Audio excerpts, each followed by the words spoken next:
¿Qué tal? Estamos con Sócrates Campos Lemus, economista del Instituto Politécnico Nacional, uno de los líderes históricos del movimiento estudiantil de 1968.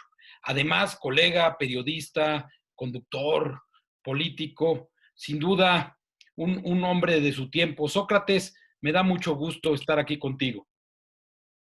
Julián, igualmente, y fíjate que ahorita que estabas mencionando todo esto, me llegó aquel grato recuerdo del único abogado, del único par de abogados que nos fueron a visitar antes del Politécnico, tu padre y tu señora madre, que venían de la universidad a ofrecer sus servicios solidarios, fraternos, a todos aquellos, sobre todo del Politécnico, que estábamos tan avarados, tan perdidos en ese terrible mar de tragedias que se vinieron en 1968.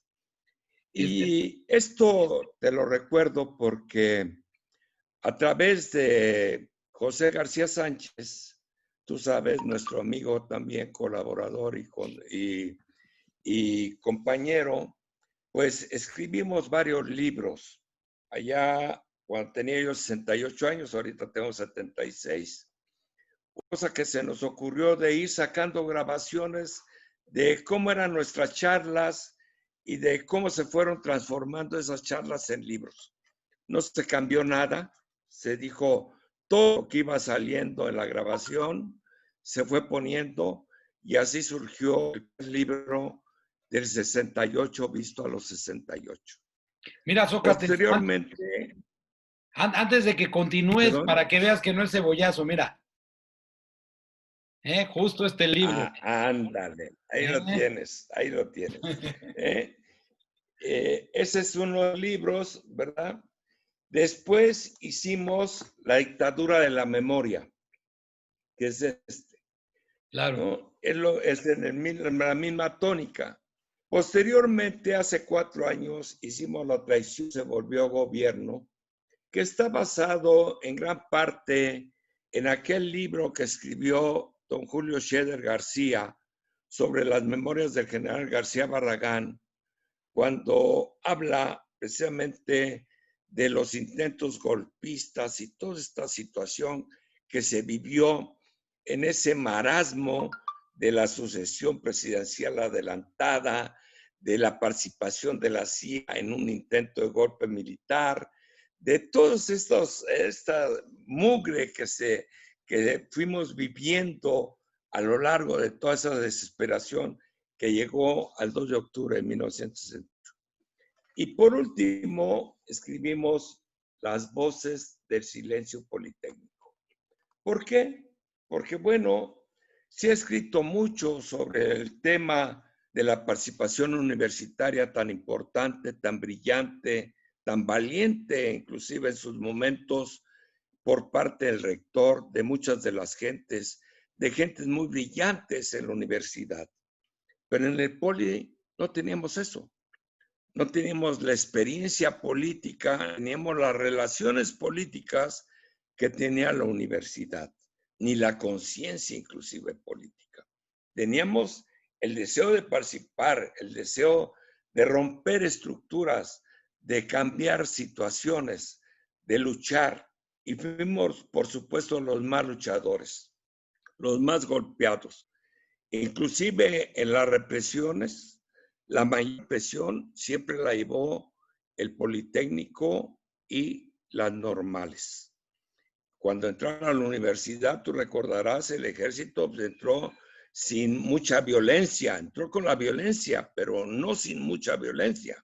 En el Politécnico llegaron a atacar de forma directa a los jóvenes, a agredirlos, a masacrarlos. Y claro, la respuesta de los jóvenes del Politécnico, como más acostumbrados al barrio, a la tropa, a estar en las condiciones diferentes a los universitarios, pues sí nos dimos de agarrones. Y allí fue una situación muy grave y muy difícil.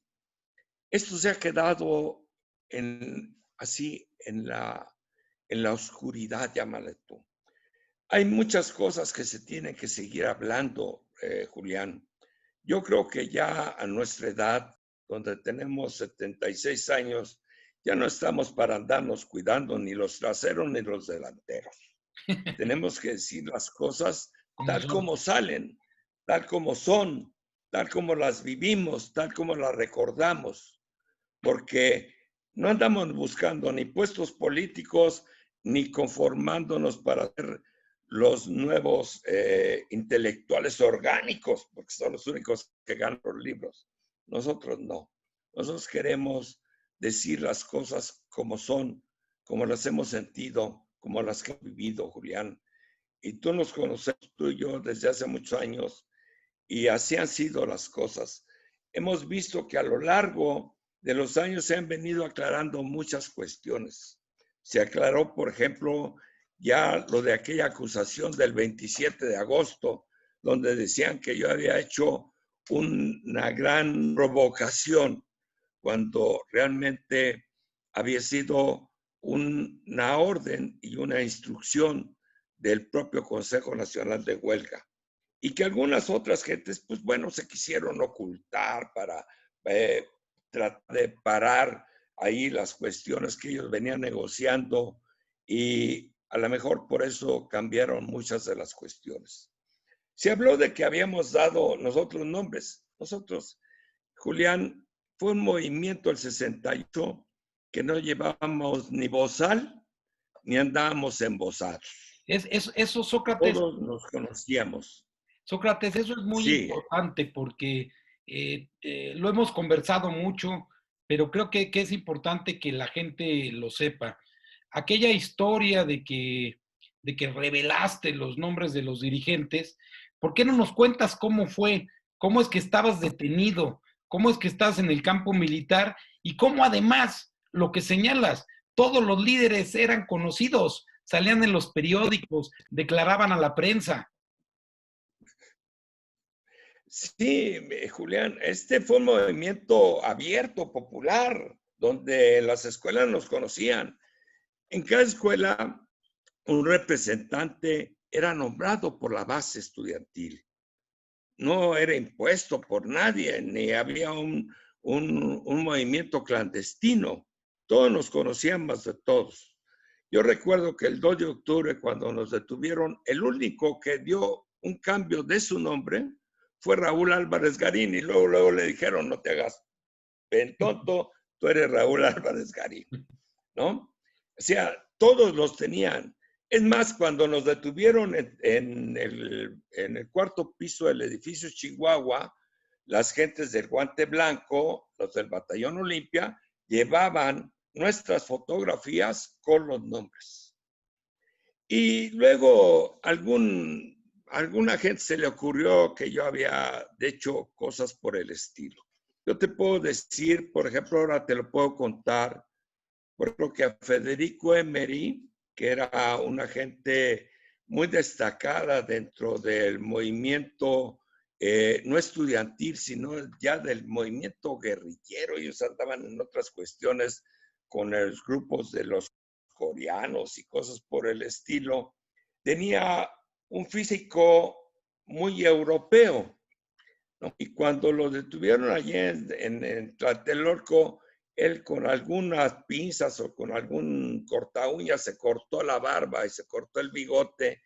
Y cuando lo presentaron en el campo militar, que yo lo conocía bien, me preguntaron, oye, ¿este es fulano? Le dije, no, yo no sé, no se parece al que yo conozco, ¿no? Y me preguntaban, oye, ¿cómo es? Pues es más chaparro, pues este era altote, ¿no? Y más moreno, en fin. Digo, y ya así quedó. Eso, él lo platicó muchas ocasiones. Si yo hubiera sido un delator, pues seguramente allí hubiera tenido una buena medalla. Yo Claro. creo que aquí muchas de las cosas que han pasado, mi querido Julián, es que mucha gente se ocultó en negociaciones anteriores que ya venían llevando. Y te lo digo porque Finalmente, cuando llegamos a la negociación ya del día primero, en el Politécnico todavía nos traían asoleados. No podíamos ingresar a nuestras escuelas. Le dieron oportunidad a la universidad para abrir la universidad y entregaron la universidad. Y entonces ahí se tuvo que hacer las primeras reuniones donde gente de la propia universidad, maestros de la universidad, llegaron a proponer ya la negociación y que había dos gentes para comenzar la negociación, Jorge de la Vega Domínguez y Andrés Caso Lombardo.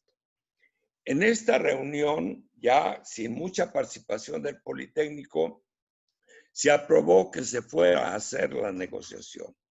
¿Por qué? Porque ya estábamos a unos días de que se comenzaran a iniciar las Olimpiadas y nosotros mismos ya teníamos mucho desgaste y pensábamos que no podíamos ser el factor importante para evitar que se desarrollaran las Olimpiadas de México y preferíamos la negociación. Claro. Por eso lo aceptamos. Se nombraron las comisiones en donde fueron varias gentes y en la casa del rector se hizo la reunión esta. El día primero, ya en la tarde, se habló de que se había llegado a un acuerdo. El primer acuerdo era que regresábamos a clases.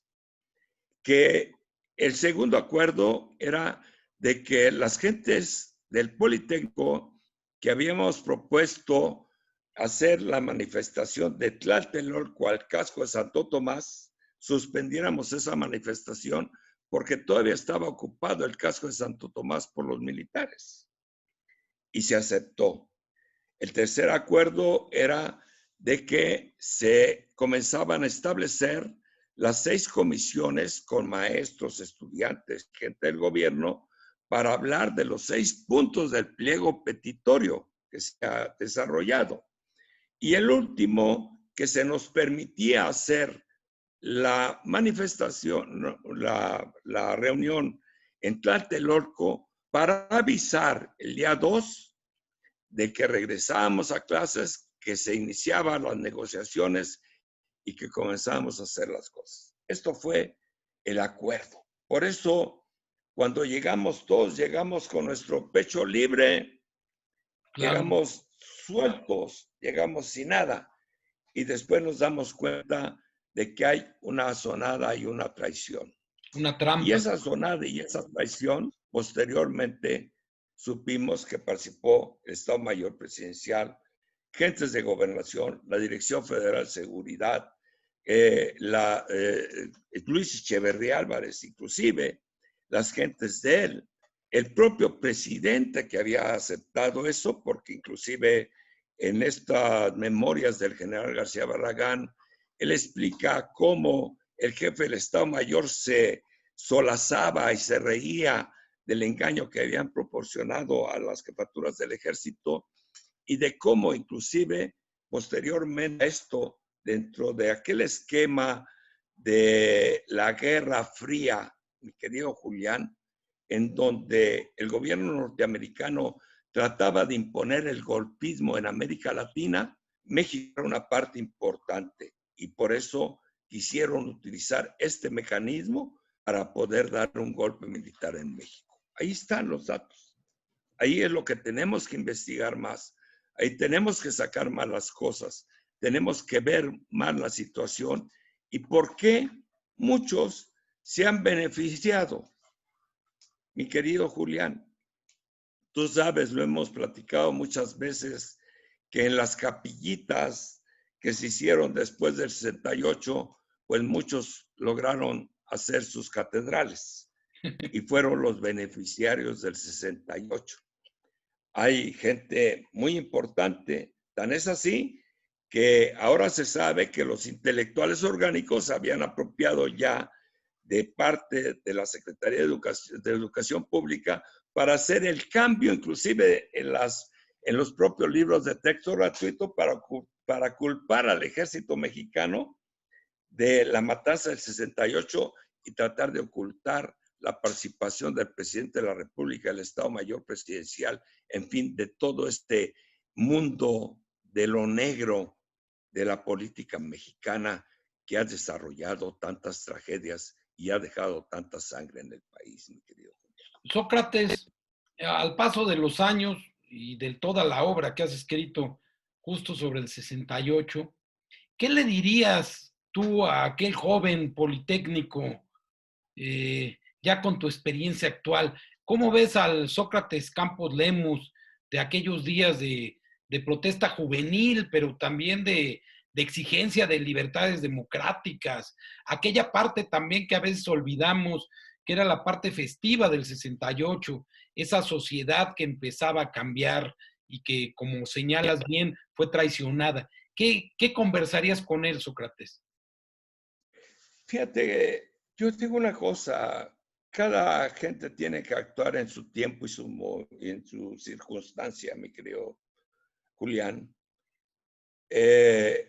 No ha sido fácil, no ha sido fácil porque tú te puedes pensar que si el presidente de la República, Díaz Ordaz, en uno de sus discursos, dice, y apareció Sócrates Campos Lemus en Tlatelolco portando una ametralladora en cada mano, pues bueno, ¿está loco el viejo o está mal informado? ¿No? Estaba difícil, ¿no? Y te puedes imaginar lo que esto significaba, mi muerte. Claro. ¿Sí?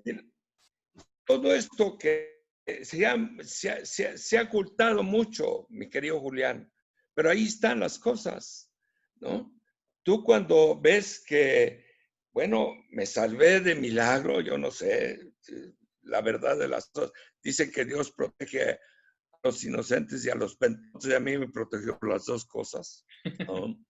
Pero la verdad es que te pones a pensar que ha sido una lucha muy larga en contra de muchas gentes que siguen vivos del Estado Mayor, de gentes de la represión política, de las policías políticas que siguen vivos, ahí están, ¿no? De políticos que siguen vivos, bueno, Echeverría todavía vive, ¿no? Sí. Y todavía piensa y piensa bien, ¿no? Están vivos muchas gentes y que contra eso nos hemos tenido que enfrentar para ir tratando de descubrir, abriendo a fuerza muchas de las cosas. ¿Y qué tenemos que hacer los jóvenes? ¿O qué tienen que hacer los jóvenes? Nosotros como viejos, yo ya les diría que se pongan a chambear, que se pongan a ver las cosas, que no dejen pasar las cuestiones. Es muy lastimoso que ahora que vemos que hay transformaciones importantes en el país, se dejen manipular y manejar por la comunicación.